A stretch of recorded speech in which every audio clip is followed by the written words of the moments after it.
An Urbandale woman is calling for change that she says starts at home. Her 15-year-old son, Miles, died by suicide earlier this month. We do want to warn you, what you're about to hear can be hard for some folks to hear. KCCI's Kayla James spoke with the boy's mother, who says kindness is what's key. If people were more kind, we wouldn't be here. Ashley Campbell says kindness may have saved her son. Miles was special.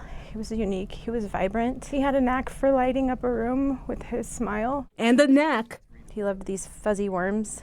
for making other people smile. He just decided one day he was going to save up money and bought 100 of them and started passing them out, telling people to name them. Miles Phipps loved the arts. This is one of the photographs that he took. But Ashley says at school, Miles endured years of bullying from being different. He was the only girl that didn't want to shave his legs or wear makeup. Then he went non-binary, and then he was picked on for that. And then he told us that his name was Miles. but she says he got through it by writing music and joining the Dream Team, a program that helps teens train for RAGBRAI. I think that they gave my kid longer to live and live authentically. Miles crossed the finish line in July after writing the full route, and Ashley says things started getting better. She says he took a break from some of his friends who weren't supportive. And then they posted videos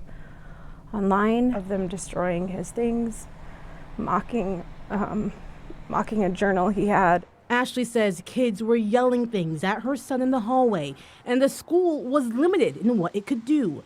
Her son did not want to specifically report anyone out of fear of retaliation. But then on Monday, November 3rd, while at school, Miles told his mom a substitute teacher misgendered him. And he corrected her, and then the teacher said, "I can call you whatever I want." Still, that night, We had a good night. We watched movies and things. but the next day, he was gone. He was picked on consistently and constantly. I think the teacher's comment was the final nail in the coffin. Leaving Ashley without her son, but also leaving her I wanted to give my child a voice that he is now never going to have. with a strong sense of purpose, making these yard signs with a photo of Miles' smiling face, the words "Be kind," and the Suicide and Crisis Lifeline number on it.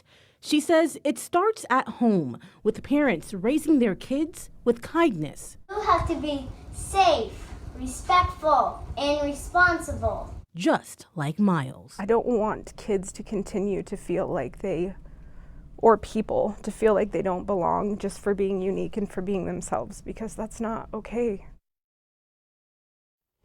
In a statement shared with KCCI, the Urbandale School District says as our Urbandale High School students, parents, staff, and community continue to process and grieve the loss of a high school student, Miles Phipps, who died by suicide, we understand the heartache and pain so many of us are experiencing. Our UHS counselors, support staff, and administrators continue to help students cope with the loss of their friend and classmate. While we cannot comment on personnel-specific or student-specific issues or allegations, we can confirm all reports are thoroughly investigated and disciplinary action is taken when needed. We remain steadfast in our dedication to cultivating a safe, caring, and supportive learning environment for all students and staff. Our thoughts continue to be with Miles' family and our entire UHS community. Ben. Yeah, and our thoughts certainly with Miles' mom and everybody who loved and cared for him. Kayla, thank you.